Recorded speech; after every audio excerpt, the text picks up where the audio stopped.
रख हौसला वो मंजर भी आएगा, प्यासे के पास चलकर समंदर भी आएगा। थक कर ना बैठ ए मंजिल के मुसाफिर, मंजिल भी मिलेगी और जीतने का मजा भी आएगा। जय हिंद। एक बार फिर से आपका स्वागत है हमारे इस YouTube channel biology study centre by Prabhat Kumar. आप लोगों ने पीछे पढ़ चुके होंगे आरएनए के प्रकार में आप लोग एमआरएनए पढ़ चुके होंगे। आज का आपका टॉपिक है टीआरएनए। और 2 दिन हमारा वीडियो नहीं आ रहा था क्योंकि बगल में प्रोग्राम था, इस वजह से हम वीडियो नहीं बना पाए। आज आते हैं टीआरएनए आज का हमारा टॉपिक है। और टीआरएनए जो है इंटरमीडिएट 12th मेडिकल क्षेत्र में किसी भी प्रकार के जॉब रहे, जैसे एम्स है, एमबीबीएस है, हर एक क्षेत्र में ये क्वेश्चन लड़ेगा। तो आप लोग ध्यान पूर्वक बिना वीडियो को स्किप किए हुए ये देखिए और अपने अनुभव को कमेंट बॉक्स में लिखना ना भूलें। तो आइए देखते हैं टीआरएनए का पूरा नाम अगर कहें तो ट्रांसफर आरएनए होता है। ट्रांसफर आरएनए को हिंदी में हम लोग कहते हैं स्थानांतरण आरएनए। और ये जो टीआरएनए होता है जो जल में घुलनशील होता है, इसलिए इसे हम घुलनशील आरएनए भी कहते हैं। घुलनशील आरएनए भी कहते हैं। घुलनशील आरएनए भी कहते हैं। इसको एसआरएनए भी कहते हैं, सोलूबल आरएनए शॉर्ट में एसआरएनए नाम मिलता है कहीं कहीं पे, ठीक है। तो अगर कहीं पे टीआरएनए ना दे करके एसआरएनए भी दे दे तो आप लोग टेंशन बिल्कुल फ्री रहिएगा, क्योंकि अब रटना नहीं है, अब समझना है। आप हमारे वर्नर में देख चुके होंगे कि अब रटना नहीं, अब समझना है। तो आइए ये देख लिया आपने। और कहता है कि डीएनए का जो निर्माण होता है वो केंद्रक के अंदर टीआरएनए का जो निर्माण होता है वो केंद्रक के अंदर डीएनए के अनुलिपीकरण के कारण होता है। केंद्रक के अंदर डीएनए के अनुलिपीकरण के कारण टीआरएनए का निर्माण होता है और यह बाद में केंद्रक से बाहर निकलकर कोशिका द्रव में आ जाता है। और कोशिका में उपस्थित कुल आरएनए का 16 से 18% भाग जो होता है वो आपका टीआरएनए होता है। 16 से 18% भाग टीआरएनए होता है। और जैसा कि आपको पता है मनुष्य के शरीर में प्रोटीन संश्लेषण के लिए 20 प्रकार के एमिनो अम्लों की आवश्यकता होती है। और इस 20 प्रकार के अमीनो अम्लों को स्थानांतरित करने के लिए 60 प्रकार के टीआरएनए होते हैं। कितने होते हैं? 60 प्रकार के टीआरएनए होते हैं। ये बहुत ही इम्पोर्टेंट क्वेश्चन है, इसको आप लोग नोट कर लीजिएगा। और टीआरएनए का जो अनुभार होता है, टीआरएनए का अनुभार 23,000 से 30,000 डाल्टन होता है। कितना होता है? 23,000 से 30,000 डाल्टन होता है। और टीआरएनए की संरचना के संबंध में सन 1964 ईस्वी में कितना, इसको थोड़ा सा मिटा लेते हैं। सन 1964 ईस्वी में रॉबर्ट हॉली नामक वैज्ञानिक ने एक मॉडल प्रस्तुत किया था जिसको क्लोवर लीफ मॉडल के नाम से जानते हैं और उसे तिप्तिया चारा मॉडल भी कहते हैं। थोड़ा सा दोनों नाम में कंफ्यूज होता है, स्टूडेंट यहाँ पे अक्सर कंफ्यूज हो जाते हैं। कहीं कहीं तिप्तिया मॉडल दे देता है तो कहीं कहीं क्लोवर लीफ मॉडल देता है। ऐसे खास करके आपको ज्यादातर क्लोवर लीफ मॉडल ही मिलता है। तो याद रखिएगा किसने दिया था? रॉबर्ट हॉली। कब? सन 1964 ईस्वी में टीआरएनए के संरचना के संबंध में क्लोवर लीफ मॉडल प्रस्तुत किया था। और इस कार्य के लिए इन्हें सन 1968 ईस्वी में नोबेल नोबेल पुरस्कार से सम्मानित किया गया था। जब इनको 1968 ईस्वी में नोबेल पुरस्कार मिला था तो इनके साथ साथ हरगोविंद खुराना और नीरेनबर्ग और ये थे रॉबर्ट हाउल, इन तीनों को एक साथ नोबेल पुरस्कार से सम्मानित किया गया था। आप याद रखिएगा तीनों, अगर क्वेश्चन से कर दे हरगोविंद खुराना को नोबेल पुरस्कार कब मिला था, तो कब मिला था, तो 1968 में ही मिला था। ये कोडोन का खोज किए थे। और कहे नीरेनबर्ग को नोबेल पुरस्कार कब मिला था, तो 1968 में, यानी कि तीनों को आप याद रखिएगा। और क्लोवर लीफ मॉडल के अनुसार टीआरएनए की संरचना में 4 प्रकार के भुजा होते हैं। सिर्फ 5 भुजा होते हैं, तो एक भुजा जो होता है उसका कोई विशेष कार्य, कोई विशेष महत्व नहीं होता है, इसलिए उसे हम नहीं पढ़ाते हैं। ठीक है, 4 भुजा होता है, जिसमें से पहले को हम लोग ग्राही भुजा एक्सेप्टर स्टेम कहते हैं। दूसरा टी साइंसी भुजा, यानी कि टी साइंसी स्टेम। प्रतिकोडोन भुजा, इंग्लिश में एंटीकोडोन स्टेम। डाईहाइड्रोयूरेडिन भुजा, शॉर्ट में इसको हम लिख देते हैं DHU स्टेम। अब हम देखेंगे ये क्लोवर लीफ मॉडल के अनुसार टीआरएनए की संरचना किस प्रकार की होती है। तो इसका अगर आप स्क्रीनशॉट लेना चाहते हैं तो लीजिए और आगे देखते हैं टीआरएनए की संरचना। आइए अब देखते हैं टीआरएनए की संरचना।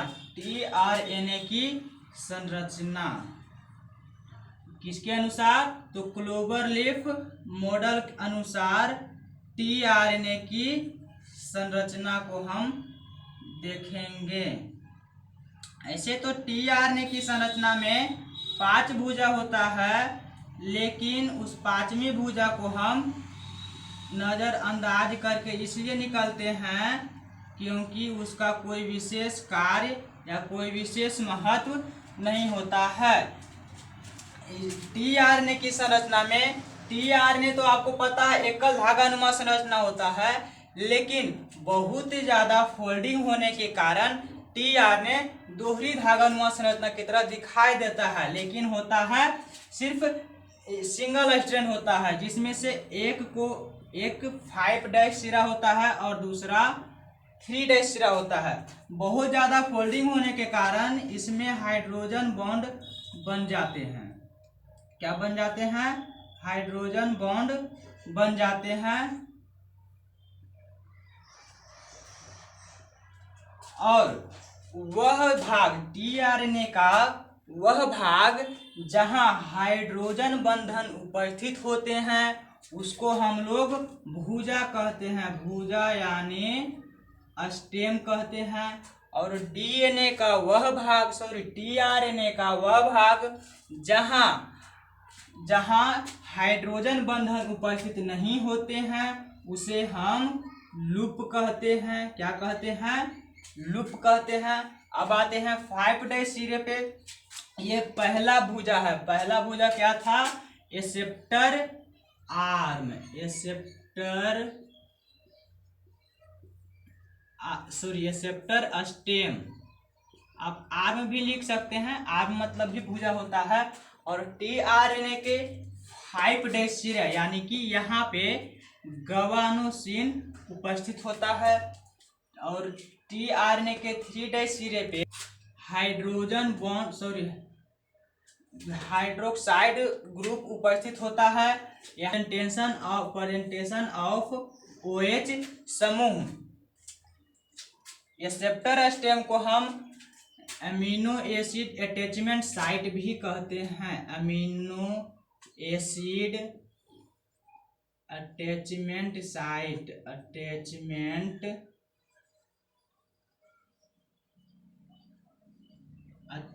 साइट कहते हैं। क्यों कहते हैं, क्योंकि यहाँ पे एमिनो एसिड आकर के जुड़ते हैं। टीआरएनए के 3' सिरे पे एमिनो एसिड आकर के जुड़ते हैं।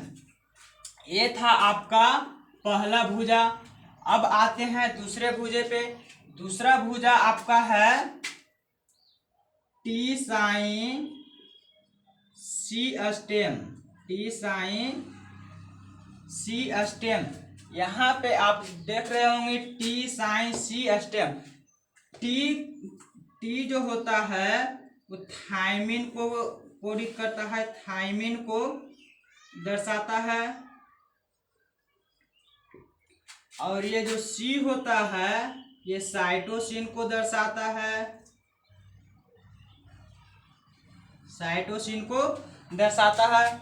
और ये जो साइन होता है, साइन जो होता है ये स्यूडो यूरासिल,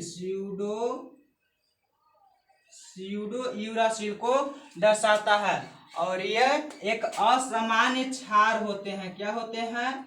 असामान्य क्षार होते हैं। और इसी के कारण जहां जहां असामान्य क्षार उपस्थित होंगे वहां वहां हाइड्रोजन बंधन नहीं बनेंगे। आप लोग देख रहे होंगे यहाँ भी हाइड्रोजन बंधन नहीं बन रहा है, इसलिए तो इसको हम लूप कहे हैं। यहाँ भी हाइड्रोजन बंधन नहीं बन रहा है, यहाँ भी हाइड्रोजन बंधन नहीं बन रहा। यहाँ क्यों नहीं बन रहा?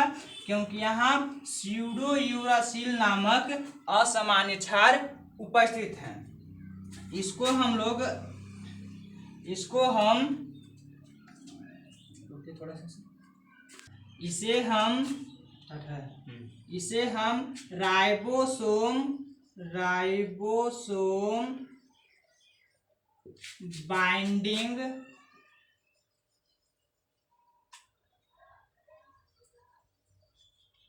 साइट भी कहते हैं, राइबोसोम बाइंडिंग साइट भी कहते हैं। क्यों कहते हैं? क्योंकि टीआरएनए का यह भाग जो होता है राइबोसोम के बड़ी उपिकाई से जुड़ता है। यहाँ देखिए, ये मान लें कि राइबोसोम की ये छोटी उपिकाई है और ये बड़ी उपिकाई है, तो टीआरएनए का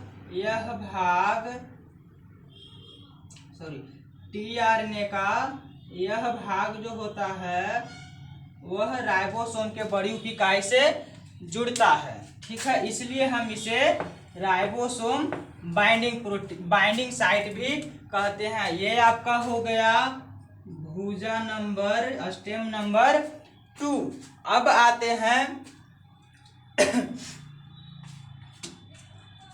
ये हो गया आपका एक्सेप्टर स्टेम, ये हो गया आपका टी साइन सी स्टेम, और ये आपका हो गया एंटीकोडोन स्टेम, एंटीकोडोन स्टेम। ये जो होते हैं एंटीकोडोन स्टेम जो होते हैं एमआरएनए में उपस्थित कोडोन को पहचानता है। यहाँ पे लिख सकते हैं आप, एमआरएनए में कोडोन को पहचानता है, और इसके अनुसार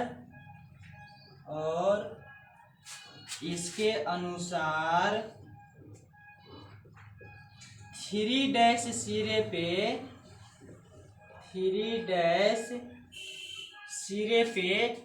अमीनो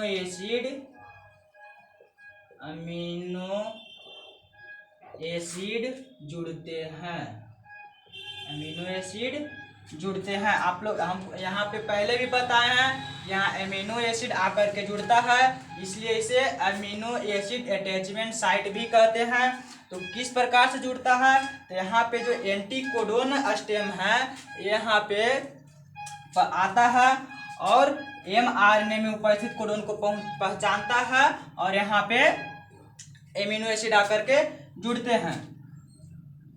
और यहाँ पे एनोसिन नामक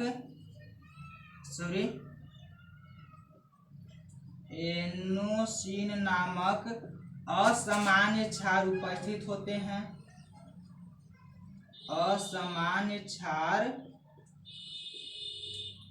होते हैं, ये हो गया आपका स्टेम नंबर 3।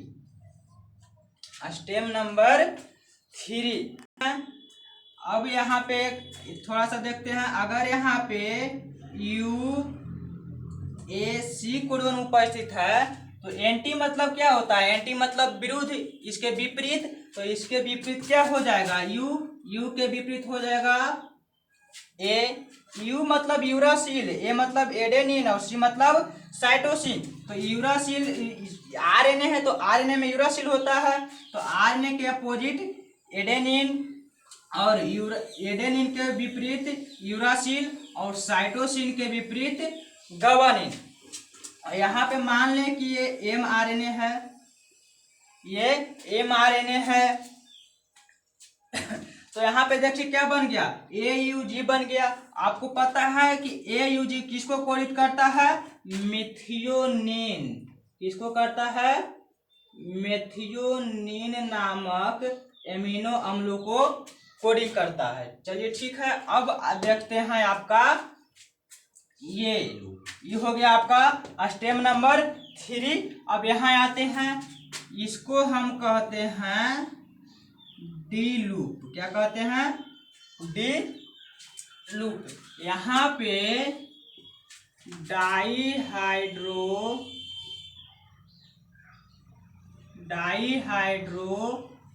यूरेडिन नामक असामान्य क्षार उपस्थित होते हैं। असामान्य क्षार उपस्थित होते हैं। आपको पहले हम बता चुके हैं कि जहाँ पे असामान्य क्षार उपस्थित होंगे वहाँ पे हाइड्रोजन बंधन नहीं बनेगा और उसको हम लूप कहेंगे। और यहाँ इसी कारण से डाईहाइड्रोयूरेडिन नामक जो असामान्य क्षार है, उसी कारण से हम इसे DHU आर्म भी कह सकते हैं, DHU स्टेम भी कह सकते हैं। ठीक है, और यहाँ पे इसे हम अमीनो एसाइल बाइंडिंग साइट भी कहते हैं। Amino acyl